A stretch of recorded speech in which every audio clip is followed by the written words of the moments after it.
Kirk Ridge. As we all saw on Friday night, the BBC election debate was an absolute onslaught of angry questions. Threat from nuclear weapons. Sorry, you're dodging the question. Or some idiot in Iran to bomb us. Mostly focused on Corbyn's apparent unwillingness to launch a nuclear weapon and kill hundreds of thousands of people, which apparently is like a totally normal thing. Okay, this potentially would be a valid question if we were living in fucking Mad Max land.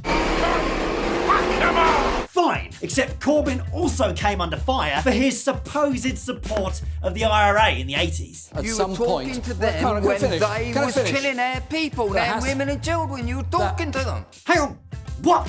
What? Do you have to go over this fucking thing again? So you're attacking a man for allegedly supporting a violent terrorist faction. Killing is bad. Bad, Corbyn. But you're also attacking him for not dropping a bomb that would potentially incinerate 100,000 men, women and children. Killing is good.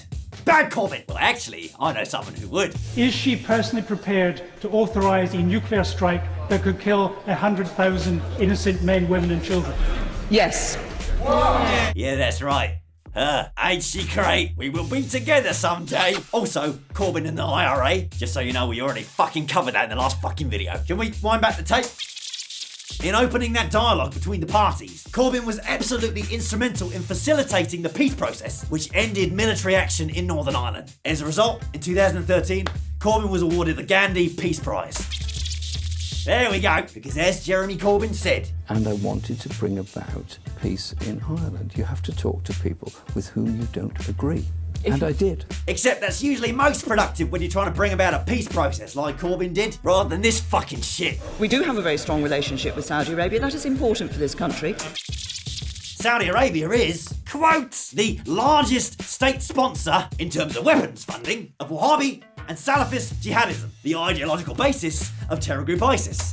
About those issues. Well, why did we do this deal then? I mean, they're not the right sort of people to be doing any sort of a deal on human rights. Well, we totally oppose their record in that area. Why did we do it? Well, I say we totally oppose their record. No, but why did we do it? Well, I've answered the question. Well, that isn't an answer, is it? I mean, we had done a horrid deal. Also, Corbyn has agreed to renew Trident. I'm saying that our party has committed to renewing Trident. So why are we having this conversation? Besides the fact that it's mighty fun. Fun.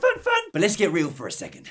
Because this nuclear argument seems to be a very big factor in the minds of these middle-aged angry men. Or would you allow North Korea or some idiot in Iran to bomb us and then say, oh, we better start talking? You'd be too late. No, of course not. You're going to have to do it first, mate. Are you saying you will never, ever, under any circumstances, press a red button? Easy. Let me just remind you what happens when you drop a nuclear bomb on a civilised population.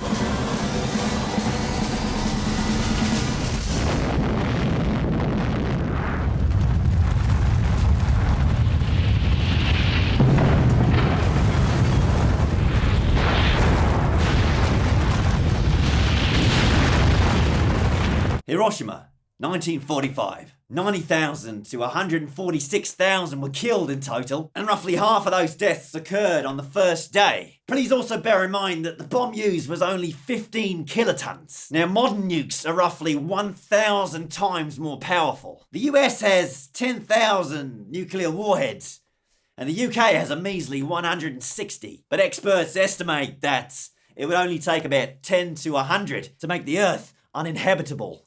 Let me repeat that. Uninhabitable. As in, no more humans. Although some of you seem to like that idea. Press a red button. Incredibly concerning that you wouldn't ever commit to doing that. Me not so much. Because I like me. And I want me to stay here, alive. I don't understand why everyone in this room seems so keen on killing millions of people with a nuclear bomb. I do not want to be responsible for the destruction of millions of people, neither do you. Therefore, we have to work for a world where they're not available and not used. Now, whether you think Trident is useful as a deterrent, let me tell you this. No one is going to strike first. Because the one who does is the one who triggers a nuclear holocaust. It's not as fun as it sounds. And it doesn't sound fun at all. This isn't a game. This isn't a fucking movie. Or is it?